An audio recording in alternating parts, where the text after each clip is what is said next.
Hey guys, it's Alana and welcome back for another episode of Seeing Other People. Today we have the wonderful, the fabulous, the brilliant Damona Hoffman as our guest. Damona is absolutely amazing. I think she is one of the most talented, successful people in the dating world. She is the dating coach for OkCupid. She has been doing her podcast, Dates and Mates, for 9 years now. That is 9 whole years of seeing the dating world as we know it today unfold. She is a love expert on the Drew Barrymore Show. She is an advice columnist for the LA Times. She has another column in the Washington Post.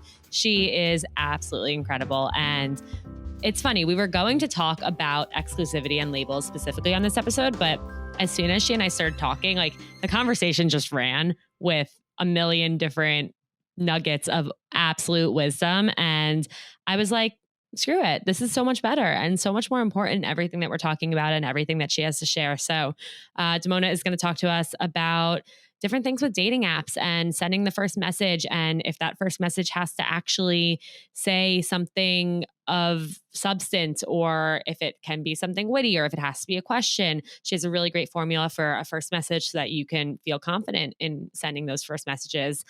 We talk about a little bit about what being exclusive really means, and if you can ever assume that you're exclusive with somebody, or if you really need to have that conversation. We talk about how to really not get burnt out from dating, and how just committing to being a dater for a bit can actually help you achieve what you want. And there's so much more. So we're going to get right into it, and let's do it. Let's get on with this episode. Damona Hoffman, let's rock. And we are here with Damona. Damona, welcome. You are officially a member of the Seeing Other People family. Oh, I'm so glad to be here. Don't tell my husband. I won't tell him that you have another family. Don't worry. That's seeing other people. No. Well, I'm so excited to be here, even if your husband isn't excited for you. But I would love if you would start by just introducing yourself quickly, just for the listeners to get a little bit better of an idea of who you are. So yes, I'm a dating and relationship coach. Actually, I'm a certified dating coach. Ooh. But I've been in the game for a minute. I was an early adopter of online dating. And soon after I met said husband, I started coaching people on how to write dating profiles. So that's where I began, as a dating profile writer, and then became certified as a life coach and then as a dating coach. And so for now, it's been over 15 years that I've actually been coaching people on various aspects of dating. I write for the Washington Post. I write for the LA Times. I have a column called Dear Damona. And my biggest labor of love is my podcast, Dates and Mates, where I address the challenges of modern dating, just like you do. You are truly a dating and relationship Swiss Army knife. Like, there's nothing that you don't do. Oh, I mean, you're being very generous.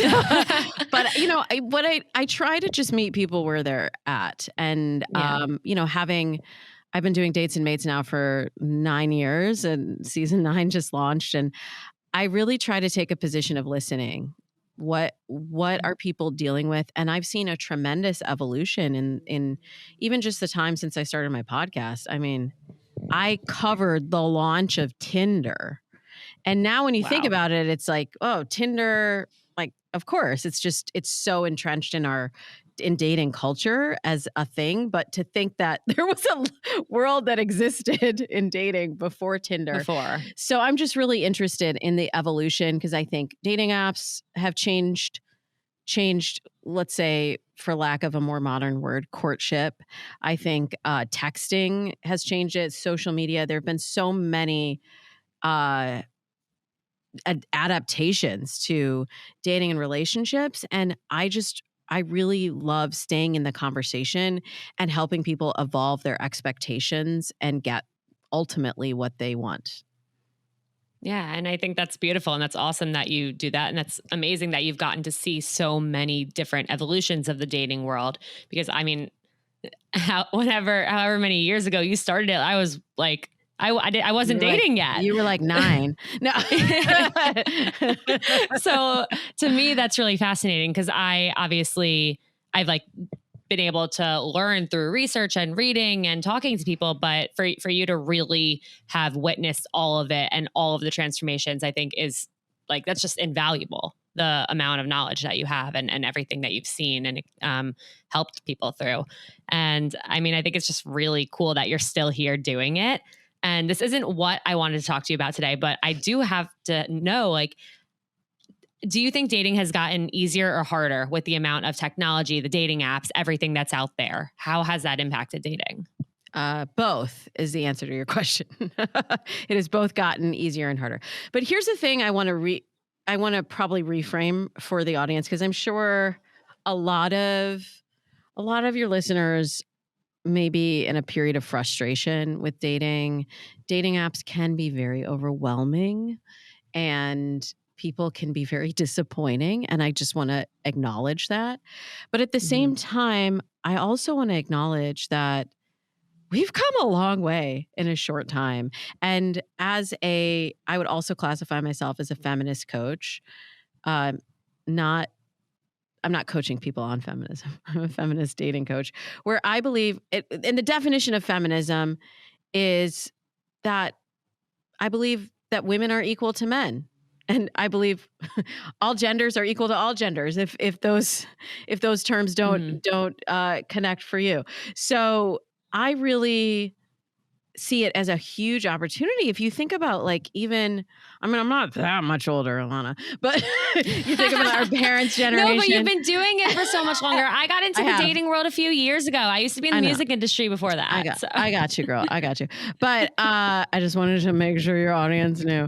I did get into it when I was pretty young. And I think back to my parents' generation and the generation before.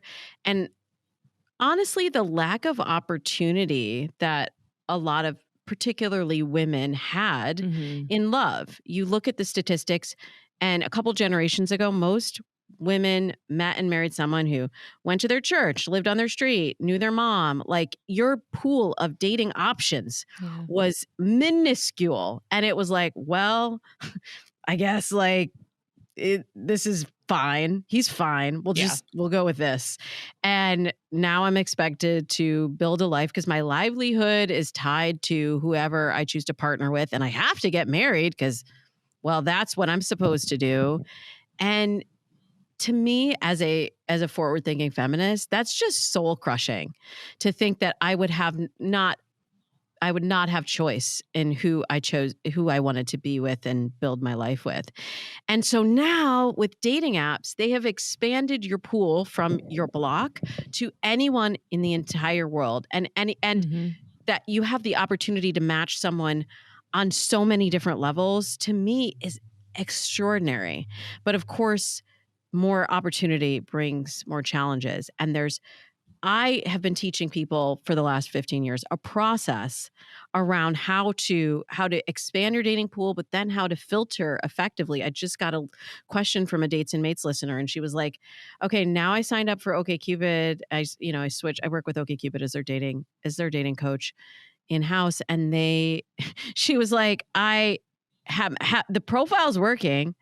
It's going great, but like, I'm really overwhelmed. And now I kind of need a pep talk because I don't know what to do. And that's the problem, is that we moved so quickly into this new paradigm of dating, but the speed of dating has increased, but we didn't stop to think, hold on, how do we actually do this? How do we adapt to this new opportunity that we have? Yeah, absolutely. And I do always think about how dating apps kind of just appeared and we had to figure out how to use them. And I know now I feel like all the dating apps are kind of backtracking and being like, okay, how can we actually help our users, which is what you're doing at OkCupid and like what Logan Yuri's doing at Hinge. And I think everyone's really trying to say like, okay, we can't just leave the daters out there to fend for themselves. We really have to help them through it every step of the way. But yeah, it is incredibly tough. And going back to what you said about frustration, there's so much of that. And there's so much of like, well, why can everyone else find somebody, but I can't? Or there's this many people out there. Why does nobody want to be with me?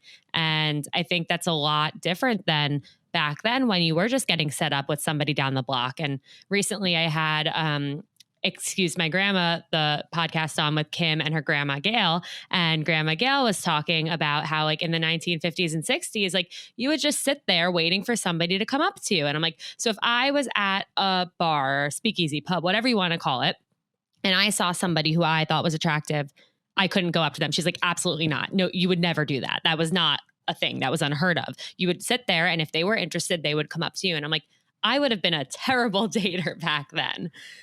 Like, I'm sure you would have been fine, but it doesn't, to me, it doesn't feel good to think that you had to be in a position to sit and wait. And this is another reason why I'm a feminist dating coach. Like, I believe it doesn't matter. It doesn't matter who approaches. And this is a big thing that I have to reframe for my listeners and daters, because we are still playing by old-fashioned rules. We are so addicted to fairy tales. We are predisposed to what our brain, this is brain science right now, our brain likes to complete stories. So we want to get to the end. So it feels really frustrating when you're in this rapid, just unbelievably quick-paced dating process, but then your brain is going, what's the end of the story? What's the end of the story? So then you feel like, well, it's not working for me because I didn't get the ring or whatever story you've seen on TV or in movies or read in fairy tales since the time you were a little girl. That's not how the story is unfolding. And so I don't like the story that it's telling me about myself. And I think we need to really step away from these stories and remember that we get to write our own stories. And that's an amazing opportunity. So like for me, I knew I'm a boss babe. And at the time, like when I started my dating coaching business, it was my side hustle. I was working in television as a casting director. And that was kind of my entree in, because I would teach classes for actors and how to market themselves and how to choose headshots that would really tell their story and stand out to someone like me. And at the same time, I was online dating and realized profile pic, headshot, first date, audition, same thing. Yep. So I did this as a side business while I was working full-time plus as a television executive. And I knew that pace of lifestyle that I was always going to be driving. And I was like, hold on a second. If I want to have a partner, I'm going to need somebody who's totally on board with also raising the kids, who's a 50-50 partner, who doesn't have an ego about doing the dishes or cooking, like doesn't think in terms of traditional gender roles. And yet, well, so now I've built that life, I'll say. And my husband really aligns with me in that thinking. But then when I'm talking to singles, they'll say, "Oh, I want to be running things. I want to make partner. I want to be vice president. I want to do all these things, and I want to have a kid, and I want to have it all. But then I also want him to initiate, and I can't send the first message on a dating app because then that'll upset the rules of chivalry. And I want him to open doors for me, and I want him to chase me, but not too much because I don't want him to make me feel uncomfortable." And I'm just like, I'm sorry, I'm not sure that you do know what you want. And I'm not saying that to like discourage. I hope your listeners aren't feeling discouraged right now. It's just an invitation to clarify what is the life that you really want to build, and how many of these rules that applied to grandma's generation don't apply anymore to you. Yeah, absolutely. And I think it's like you said, it's like, I want them to chase me and I don't want to text first, but it's like, you might have to text first at some point. And guess what? The world is not going to end. No. Like, it is going to be okay if you send the first text. And I know for me, one thing I always try and really emphasize on this show is that, like, I truly don't believe that there are rules in dating, because everybody is different and every situation is different. But people grew up thinking that things had to be a certain way, and that somebody had to make the first move, and that even after, let's say, the guy makes the first move, the girl still can't then ask for the second date because the guy has to do it. And to me, that's just crazy. And if you want somebody and you want to end up being with someone, of course, you're going to have to make a little bit of that effort too. Exactly. And I have the data to back it up. Like at OkCupid, we're seeing, and I've worked with Match as well. I've worked with actually pretty much all of the dating apps in one capacity or another. But I have said for so long that women need to initiate messaging. I was like, why are we sitting around waiting to get chose like grandma was when you could be the one doing the choosing?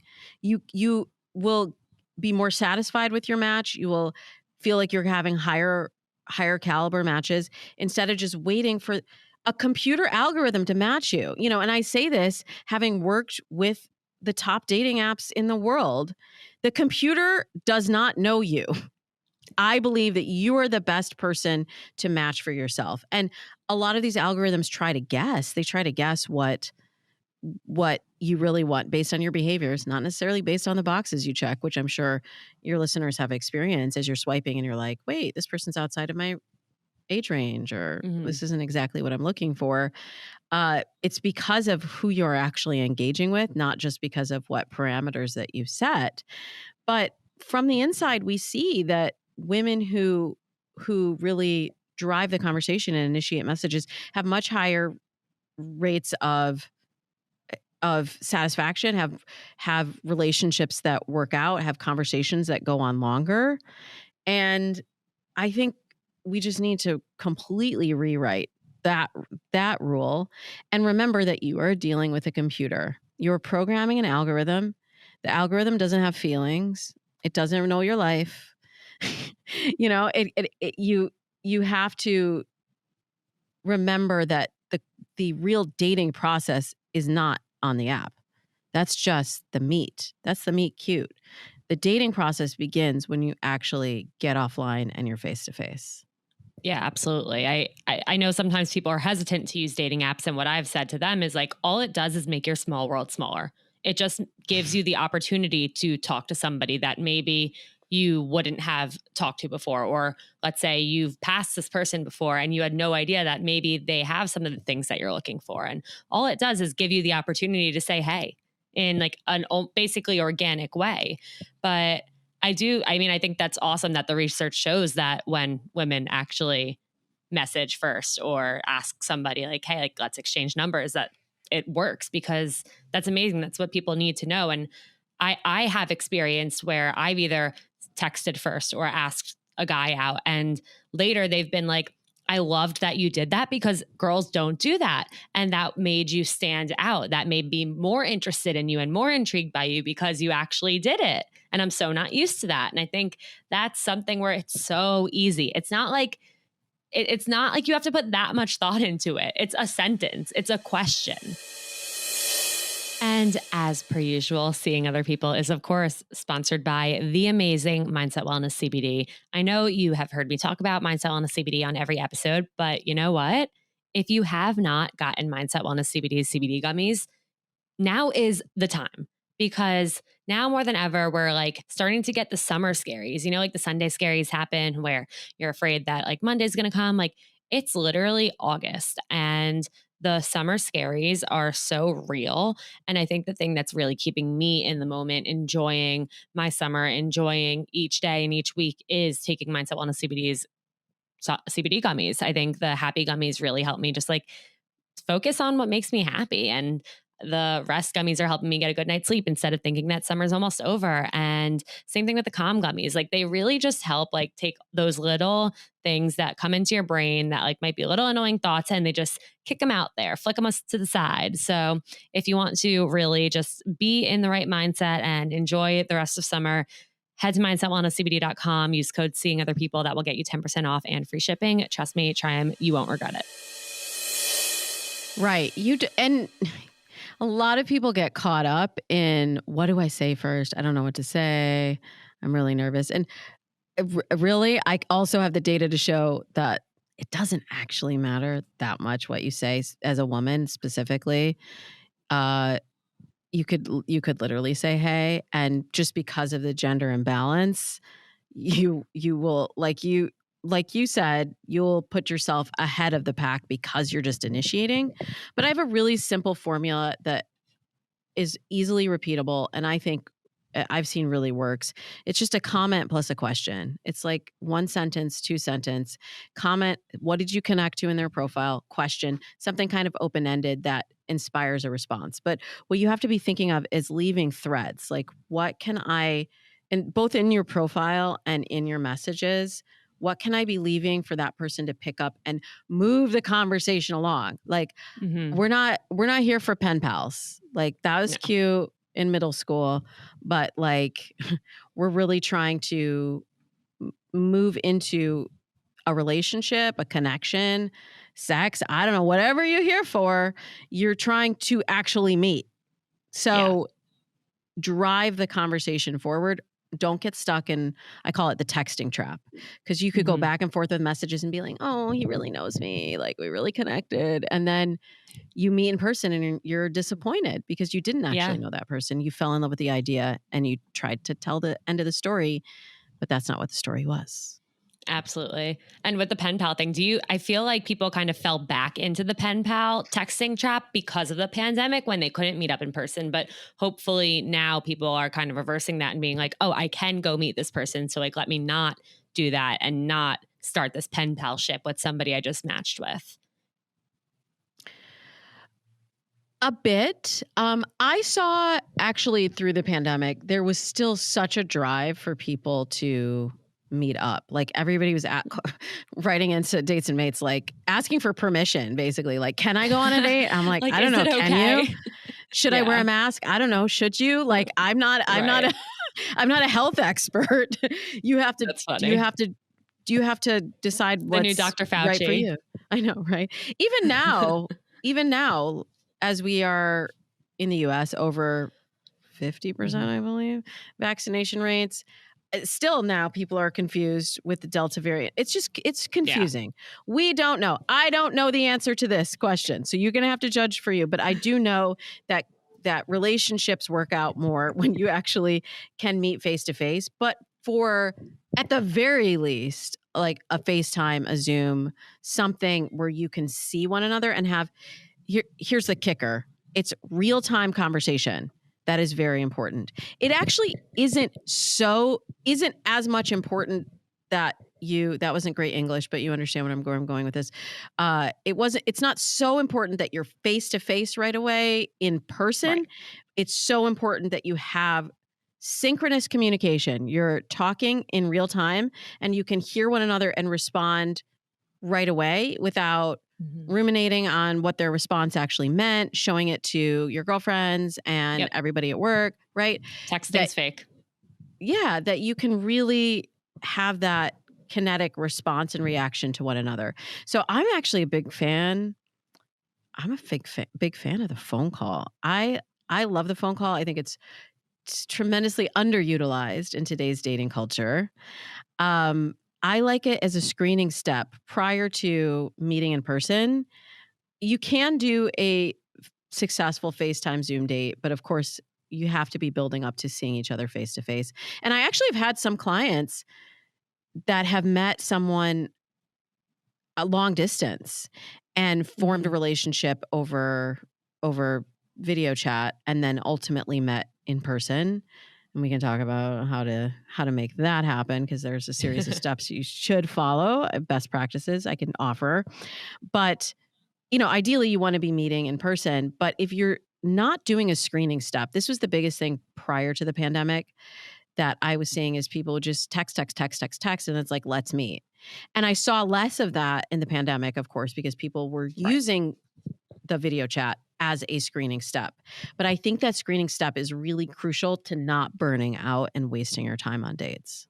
Yeah, without a doubt. I know sometimes people get so exhausted because they're going on these dates. They're using all of their free time to go on dates, and they're not even sometimes getting to second dates. It's just first date. And like, one thing that people don't even talk about that often is the first date script. And you're just telling the same story over and over. And it's exhausting. And of course you're going to get burnt out. Of course you're going to start to think that something's wrong with you for it not working out. But when you're in that mode, it's probably not going to work out because you're not even really giving it a fair chance. You're not giving each date like 110% of you. You're just like, okay, like you're probably going into it with the mindset that it's not going to work out, which is never a good thing to begin with. But I think if you're doing that, it's all going to end up getting wrapped up together and you're not even really going to be able to enjoy the process. So yeah, I think that step in between is a really great thing. And it's a great thing that the pandemic normalized. I'm not going to lie. I was disappointed. Not a single person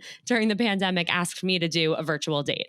And I wanted to. And I was talking about virtual dating on the podcast and in the Hinge content that I was putting out. I was giving people advice on it, but I had never actually done it because it didn't happen. And yes, again, works both ways. I could have asked someone to do it, but I feel like because that I never had that like first one where like nobody was bringing it to me, I felt like, oh no, if they're not bringing it to me, maybe they don't want to. I don't know. Well, it kind of goes back to that question of like, are you driving? Are you driving the train or are you riding on the train? Right. So I think an important element to remember is that you're responsible for your own good time, right? Yeah. So you are always in control of ending a date early if you don't feel comfortable or if you're not feeling a connection. You're in charge of driving the conversation. And gosh, you're right on with the first date script. Like, oh, how exhausting is that? I like it's even terrible. Just thinking about it, I'm exhausted. But you can choose different topics. You can choose a different script. And what I have my clients do is I have them stop. If you're caught up in the momentum and you're having the same conversations all the time and you're feeling like you're falling into the script, take a break. Like, honestly, take a break and then come back to it at a time when you can give 110%, as you said. And with my coaching program, I give them, I say 3 months, commit just 3 months to this process. A month is honestly not enough to get the momentum up. And you will experience peaks and valleys. And a lot of times people will say to me, I swear this happens every time, Alana, 6 weeks in, like, I'll take you through the timeline. 2 weeks in, they're like, wow, this is amazing. You refresh my profile. I'm getting all of these options. I'm really excited. Look at all these people who are out here. I'm going on all these dates. And then they're still dating some people 4 weeks in, and it's still exciting. And then like the options start to wane and you start seeing the same people, right? Yep. And then 6 weeks later, they're messaging me like, I don't know what to do. There's no one out here. It's not working. I'm super frustrated. And then literally within 2 to 4 weeks, they're saying, I met someone. Now we're starting to see each other exclusively. And most of my clients, 90% of my clients, by the end of 12 weeks, are dating somebody exclusively, which is insane. It's insane to me even. And I'd love to take credit for it and be like, it's because my system is so perfect, which it is, of course. But in addition to that, it's that they are committing, that, they're investing in themselves, they're investing in the dating coaching process, and they're like, okay, I got 3 months to make this work. So I'm going to focus my mind on taking this seriously. And there's just too much of like, I'll just create a profile, dip my toe in the water, see what happens. And it's no wonder that if you're doing it that way and you're just in the slog and the momentum of it and you're not having any fun on the dates, I say plan a date that you'd actually want to go on. You don't have to do a dinner date. You really shouldn't. You don't have to spend 3 hours on every date. Spend an hour, keep it cute, leave them wanting more, and leave something to build up to. And if it's not fun, don't do it. Yeah, I love that. And shout out to Mindset Wellness CBD. Chances are you are listening to this in the morning and you might be feeling a little groggy. You may not have slept well last night, or you might be like really intimidated by the whole workday that you have ahead of you if it's a weekday or if you work on the weekends, whatever it may be. I am telling you that Mindset Wellness CBD's CBD gummies will change however you are feeling right now. If you're feeling exhausted because you didn't get a good night's sleep, you have to try the rest gummies. Or if you're feeling like you have a mountain of a to-do list ahead of you, the Focus gummies will help you crush through that. And if you're feeling like just anxious in general about it being a work day or that you have so much to do and all of these plans and all this stuff, the Calm gummies really help make all of those unnecessary thoughts about how stressed you are just go away. And they're great. CBD, if you aren't familiar with it, doesn't get you high. It doesn't have any like side effects. It really is so great. All of their products, their gummies are gluten-free, non-GMO, vegan, organic, and they taste absolutely incredible. So please try them if you haven't yet. MindsetWellnessCBD.com. And obviously use the code Seeing Other People at checkout so you can get yourself 10% off and free shipping. And shipping prices are crazy these days. So that's a really big deal. And we could keep going on and on and on about so many things, but let's touch on a little bit of what I think we plan to talk about, because you brought up that at the end of the 3 months, a lot of your clients, most of them are now dating somebody exclusively. So how do they transition? Because I really wanted to talk about exclusivity today, and because that's something that a lot of the Seeing Other People listeners keep writing in about. And like, how are these transitions happening from being on a few dates to like things going well to then actually being exclusive? And does exclusive mean the same thing to everyone? I know a big question that comes up is being in a relationship the same thing as being exclusive, or are they different? So I'm curious what you've seen and what trends you've seen in that and how people are really getting to that point. Because I think that is the first step in saying like, this is something real. First, let me just clarify the rules of dating today. The expectation is that you are seeing other people. Ding, ding. Do you see what I did there? It actually was totally unintentional, but I liked it. You know, it never used to happen, and now it keeps happening all the time, and I love it. So you're seeing other people until you declare that you are exclusive. That is the default now. Other times in history, even like when I began as a dating coach, that was maybe not necessarily the case. And I had to get people on board with that philosophy. And certainly in other countries, I saw that that was not the case. But that is the norm now. And thank you, online dating, for opening that door. Opportunity. I think it's awesome that you can choose, you can filter. Now, I know for some people, they're like, but Damona, I don't like that, because I like to take my time getting to know people. I can't focus on multiple people at once. That's fine. Mm-hmm. You're not forced to date other people, but do not go into it with the expectation that you are exclusive with that person unless you have had that conversation. So what if you're like 10 dates in and you're like, no, there's no way. Like, of course we're just seeing each other. Is there ever a situation where it's okay to assume that? No, it's never okay. Okay. Thank you. Louder. Say it 20 more times. I mean, in general, we need to be communicating more with our dates and partners. And there's so much fear around, I don't want to come off as desperate. I don't want to look like I'm trying too hard. I don't want to look like I really need this or want this. So I'm just going to play it cool. And we're all just playing it so cool that things aren't happening. I write for the Washington Post as well for this column called Date Lab, which is basically just a matchmaking column. And I'm not there as a dating coach. I am there just to report what happened. It's a he said, she said. And I had this article that I wrote where there was a clear misunderstanding in how they ended the date. He said, right? It's so simple, and I can see it from the outside, but I'm like, I can't say anything because that's not my job. He heard, hey, if you're around in my neighborhood anytime and you want to hang out, here's my number.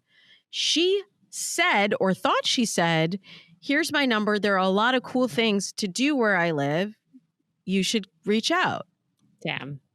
That's a huge misunderstanding. So in his mind, he leaves the date thinking, well, she really wasn't that into it. And, he said to me, I'm not just dating just to date. I really am looking for a serious relationship. So if she's just like, yeah, whatever, we can hang out. I'm not, that's not what I want. And if she had just been a little bit more direct, he would have had a very different experience of that. And who knows what would have happened. Right. And I'm sure she was like, I want to like let him know that I'm interested in seeing him again, but I don't want to be too direct because I don't want to scare him away. And it's this little dance that we think we have to play, but it's not what we should do. Like the more you can openly, just like upfront, straightforward communication, the easier every single part about dating will be. Right. And what do you lose? That's the real question. What do you lose by telling someone they're really cool, you're really enjoying getting to know them, and you'd love to see them again? How is that? I honestly, maybe you can explain it to me, Alana. I don't understand what you actually lose by being upfront. Absolutely nothing. You put yourself out there. You're going to get an answer. If you do that, it will either be like, yes, I would also love to, or actually, like, I had a great time doing this, but I don't feel the connection I'm looking for. And then you don't have to sit there wondering what they're thinking because you know. And whether they told it to you in that moment or a week later, their decision, their answer wasn't going to change. The only thing that changed is that you now know, and you are now empowered to move forward and on with your life. Right. And on the flip side of that too, if you're not into it, it's just so much easier to communicate that. You know, if you can't do it face to face, which is always like the best way for human connection, at least text them and let them know. Like, don't leave them on red. Don't just ghost. Everyone says to me, I hate getting ghosted. How do I stop getting ghosted?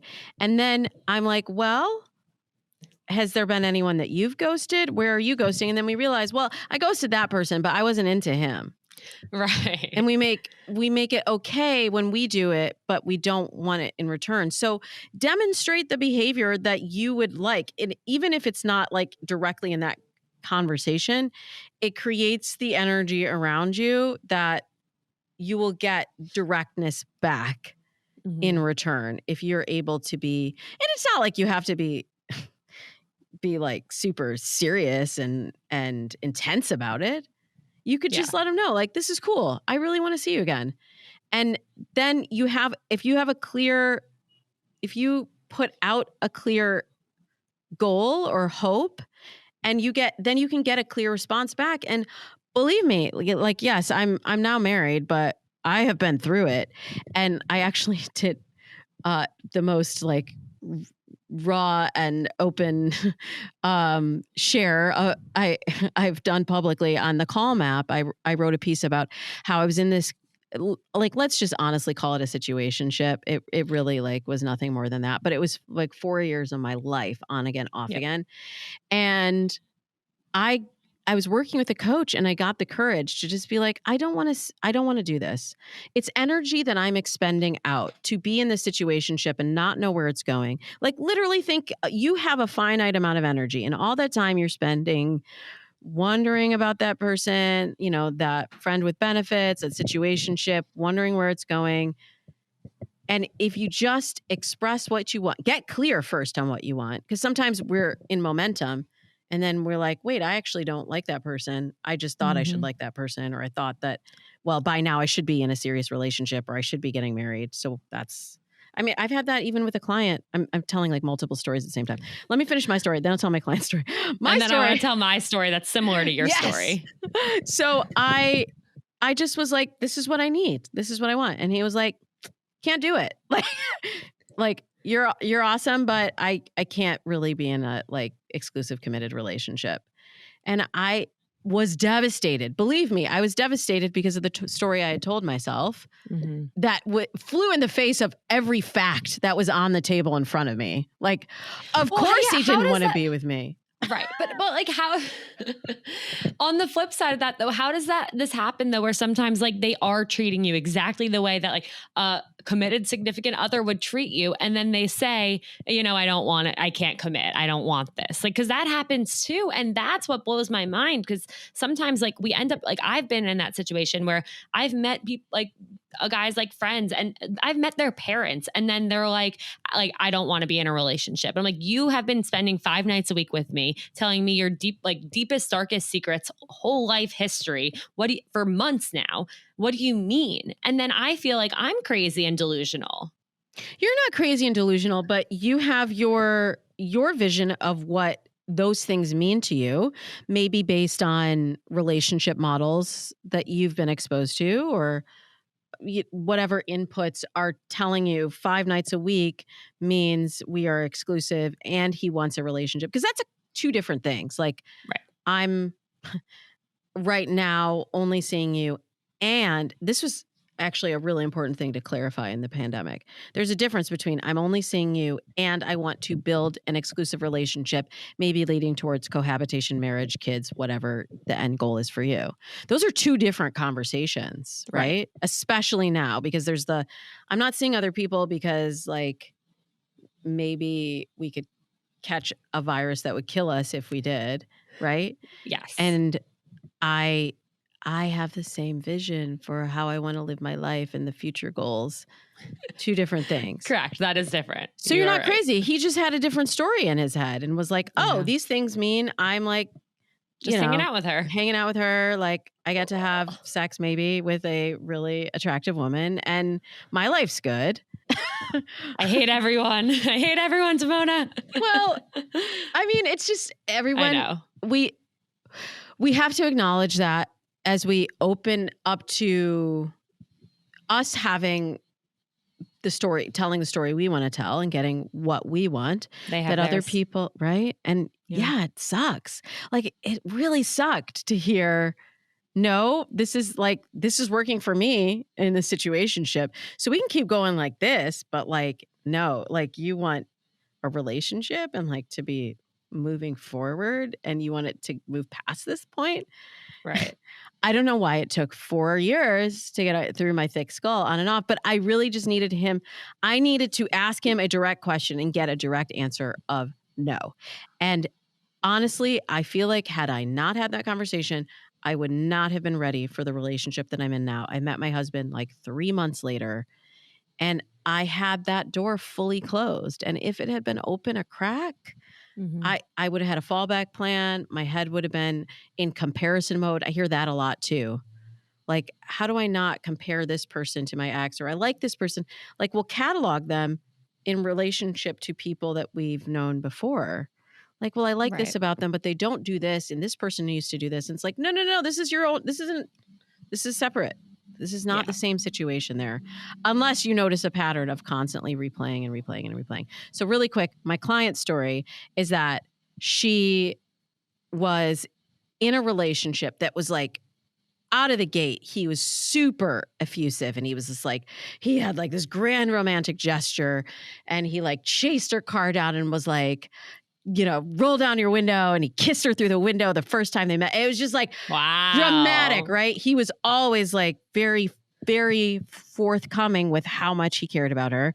And their relationship progressed. And, 2 years later, they moved in, they got married. And then right after they got married, she was like, I think I made a mistake. I don't think I want to be married to this guy. And I was like, it's new, big transitions, like stick with it. And she really meant it. 6 months later, they were divorced. Wow. And it was that she never took the time to stop and look inward and say, what do I want from my life? And what do I want from this relationship? And is this the person? Like, I know that's the story I want, but is this the person to do it? Or is this just a person who's here? Happy ending to the story, Alana. A few years later, she let me revise her profile. She ended up meeting a man 3 months later. Within 3 months after that, they were living together. And then within a couple months after that, they were engaged. And then almost to the day of their first meeting, they got married. They now have a baby. They now have the life that she really wanted. But she had built it with the wrong person initially. And if she hadn't been courageous enough to acknowledge that, she would be stuck right now in an unhappy marriage. And instead, she has, her dream situation and the life that she really wanted. So yeah, if that's not encouraging to speak up and speak your truth, I don't know what is. No, I love those examples of why it's so important to stop and think about what you want and in every situation, because I similarly was in a 4-year-long situationship, literally from like first semester freshman year of college until graduation day. And it was with this guy who was like my best friend, but I knew that he was in love with me. And I kept flip-flopping. Like, I'm in love with him. No, I just love him as a friend. No, but like, I should be in love with him. He treats me so well. Like, why can't I just like go for it and be happy with him? Like, it'll be great. It'll be the relationship I want. And I could never get myself to be fully in or out. And I mean, I put this kid through absolute hell. Like, I feel terrible. I feel like every bad thing that's happened to me in my dating life is a result of the torture that I put onto him, which like, I don't really believe in karma, but I just, sometimes I think about that. And it took until literally I was driving back up to school for my last time. I had like a month left, and I had one of my like best childhood friends, Erica, in the seat next to me. And she wasn't graduating, but I was. And she was like, do you have any regrets? Like, is there anything that you wish you did differently? And I was like, the only thing I wish I did was give this a 100% real chance to figure out if it was going to work or not. And so I got back to school and I did do that. And I was like, okay, let's be together. Like, we only have a few weeks left. Let's just fucking do it. I realized within a week that it wasn't right.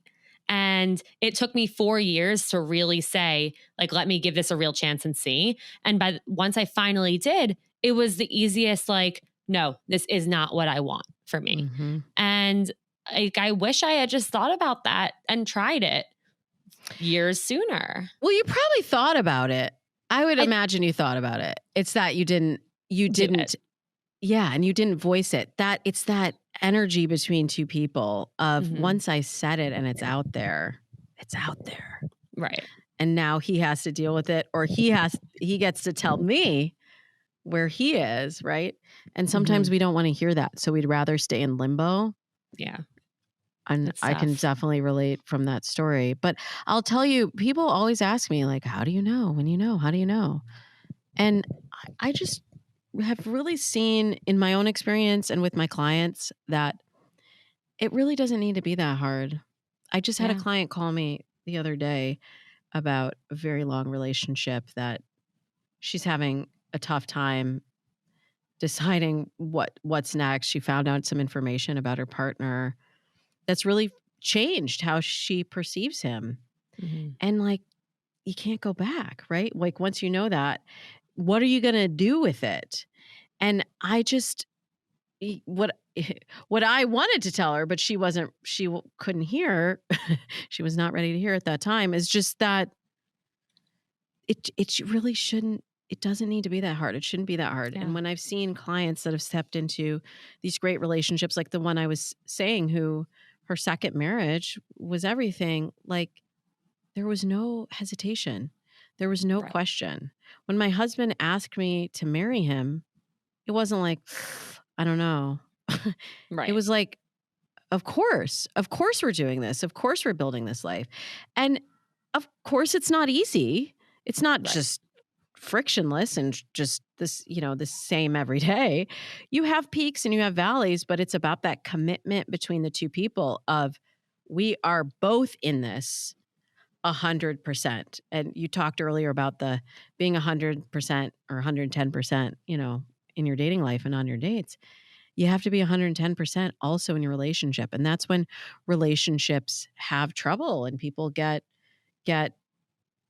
experience upset and betrayal and frustration, because if you're not both 100% in, then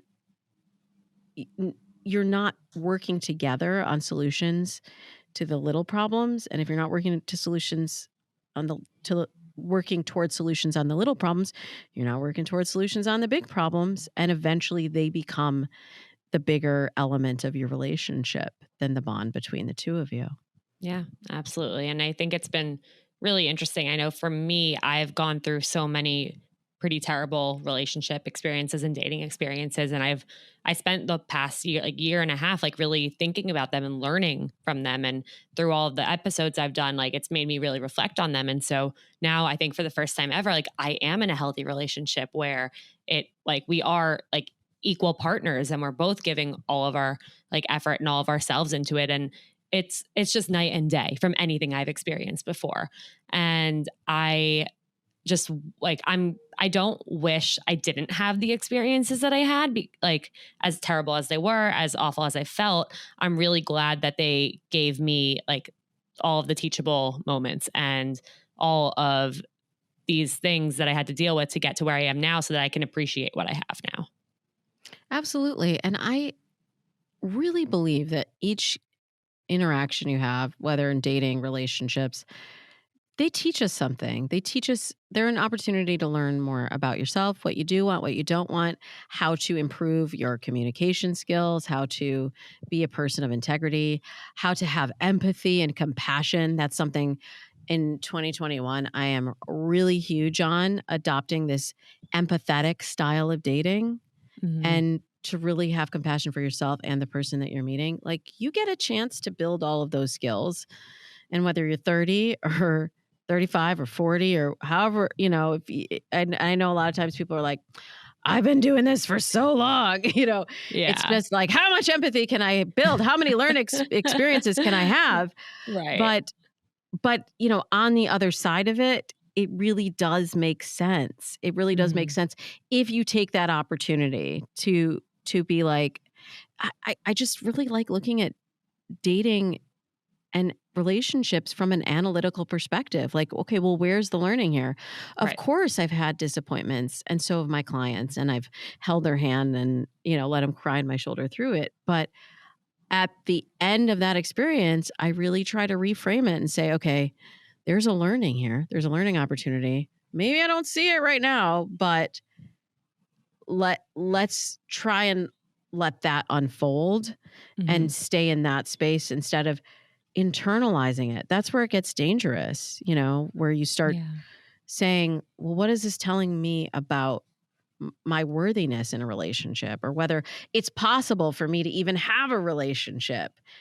Those are the dangerous kind of thoughts. So if you try to keep it in, what can I learn here? Like Brene Brown talks about getting critical feedback and saying, take what fits and leave the rest. Like, not everything in it was a learning experience, sure.